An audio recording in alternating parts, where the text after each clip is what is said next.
Kita memasuki era di mana gelar tidak menjamin kompetensi, lulusan tidak menjamin kesiapan berkarya dan bekerja, akreditasi tidak menjamin mutu, masuk kelas tidak menjamin belajar. Nadiem Makarim. Pendidikan diterima secara luas sebagai sumber daya yang fundamental, baik bagi individu maupun masyarakat. Sebagian besar negara di dunia saat ini tidak hanya menganggap pendidikan dasar sebagai suatu hak, tetapi juga sebagai kewajiban. Setiap negara secara global mulai memastikan akses masyarakat ke pendidikan dasar, di mana warga negara diwajibkan oleh undang-undang yang berlaku untuk memperoleh pendidikan hingga tingkatan tertentu. Dari perspektif sejarah, dunia mengalami ekspansi besar dalam pendidikan selama 2 abad terakhir.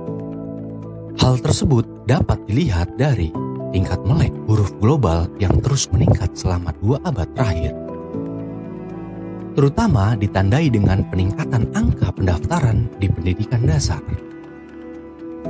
Pendidikan menengah dan pendidikan tinggi juga mengalami pertumbuhan yang drastis. Dengan angka rata-rata tahun sekolah global meningkat secara signifikan jika dibandingkan dengan 100 tahun yang lalu.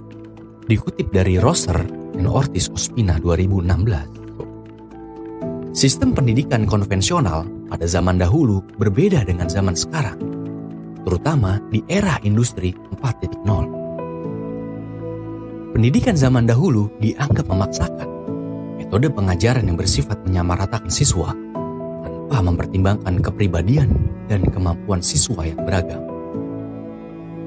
Hal tersebut menyebabkan kemampuan siswa untuk berpikir dan berkreasi tergolong rendah.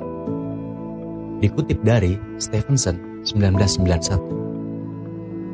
Revolusi industri 4.0 yang ditandai dengan perubahan di berbagai sektor memberikan tantangan sekaligus peluang dalam dunia pendidikan.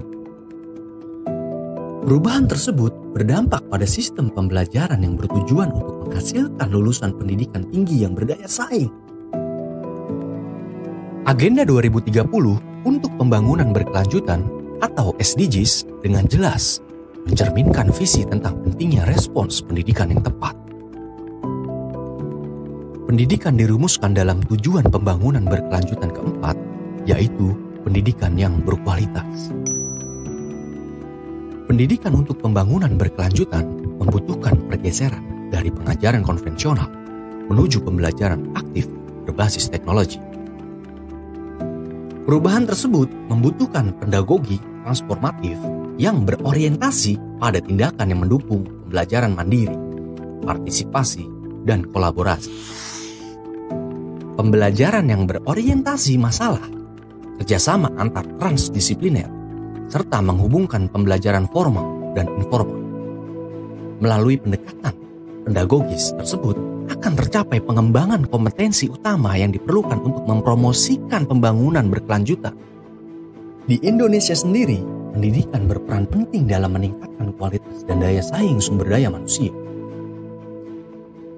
Hal ini diperkuat oleh pidato Presiden dalam HUT RI 76 dengan tema Kebijakan Pembangunan Indonesia dan merumuskan pendidikan sebagai salah satu indikator dalam rencana pembangunan jangka menengah nasional tahun 2020 sampai tahun 2024. Hal tersebut selaras dengan pembukaan Undang-Undang Dasar 1945 yang mengamanatkan negara untuk mencerdaskan kehidupan bangsa.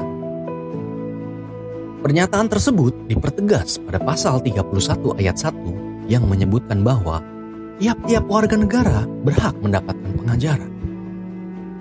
Ayat 2 kemudian menekankan agar pemerintah mengusahakan dan menyelenggarakan suatu sistem pengajaran nasional yang diatur oleh undang-undang. Keseluruhan kebijakan tersebut menekankan pentingnya pendidikan di negara ini. Namun, saya menyadari bahwa pendidikan di Indonesia masih memiliki beberapa kelemahan jika dibandingkan negara-negara dengan sistem pendidikan yang telah maju, seperti Finlandia. Hasil program for International Student Assessment atau PISA yang dilaksanakan oleh Organization for Economic Cooperation and Development atau OECD menunjukkan bahwa kemampuan peserta didik di Indonesia masih rendah, baik pada aspek membaca, matematika, maupun sains.